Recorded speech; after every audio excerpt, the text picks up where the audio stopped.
రాష్ట్రంలో సింగరేణి సంస్థను కాపాడుకునేందుకు కార్మిక సంఘాలు కలిసి రావాలని పిలుపునిచ్చింది సింగరేణి కార్మిక సంఘాల ఐక్యవేదిక. పెద్దపల్లి జిల్లా గోదావరికని ప్రెస్ క్లబ్లో సింగరేణి కార్మిక నేతల ఆధ్వర్యంలో మీడియా సమావేశం నిర్వహించారు. ఇప్పటికే సంస్థలో 4 బ్లాకులను కేంద్ర రాష్ట్ర ప్రభుత్వాలు ప్రైవేటు పరం చేశాయని, ప్రస్తుతం మనుగూరు ఓపెన్ కాస్ట్ను టెండర్ ద్వారా అదానీ అంబానీలు కట్టపెట్టే ప్రయత్నం చేస్తున్నారని ఆరోపించారు. సింగరేణి బొగ్గు గనులను సింగరేణికి కేటాయించే విధంగా కేంద్ర రాష్ట్ర ప్రభుత్వాలు నిర్ణయం తీసుకోవాలని ఈ సందర్భంగా డిమాండ్ చేశారు.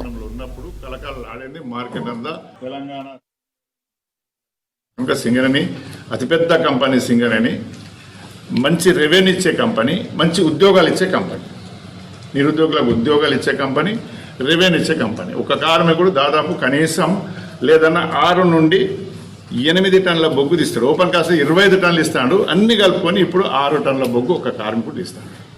ఒక కార్మికుడు 6 టన్నుల బొగ్గు తీస్తే 6 టన్నుల బొగ్గు అమ్మితే 5,000 టన్నులు అమ్మితే 5,500 25,000 రూపాయలు రోజుకు, ఒక్క రోజుకు ఒక వర్కర్ సంపాదించి పెట్టాను. జీతం 50,000 ఇస్తాడు.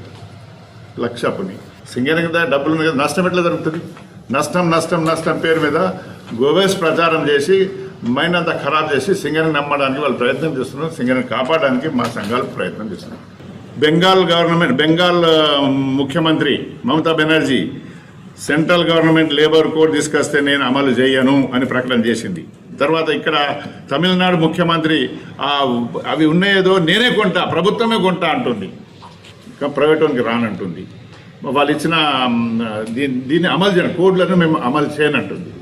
తర్వాత కేరళ ప్రభుత్వం ప్రకటన చేసింది, మేము లేబర్ కార్మికులకు నష్టపరిచే లేబర్ కోడ్ను అమలు చేయము అని ఆయన డిక్లేర్ చేసిండు.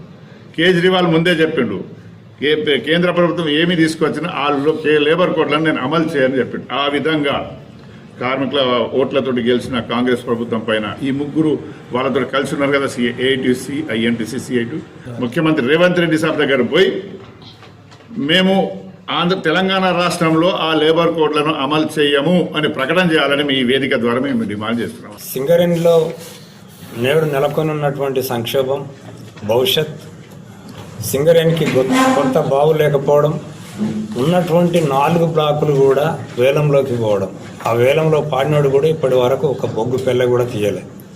రాష్ట్ర ప్రభుత్వం కేంద్ర ప్రభుత్వంతో పోరాడాలి. మన ఎంపీలు, ఎమ్మెల్యేలు, మన ట్రేడ్ యూనియన్లు అందరినీ కలుపుకపోయి పెద్ద ఎత్తున ఒత్తిడి తెచ్చి ఈ 4 బొగ్గు బ్లాకుల్ని కూడా సింగరేణికే ఇస్తే సింగరేణికి భవిష్యత్తు ఉంటుంది, కొత్త ఉపాధి అవకాశాలు ఉంటుంది.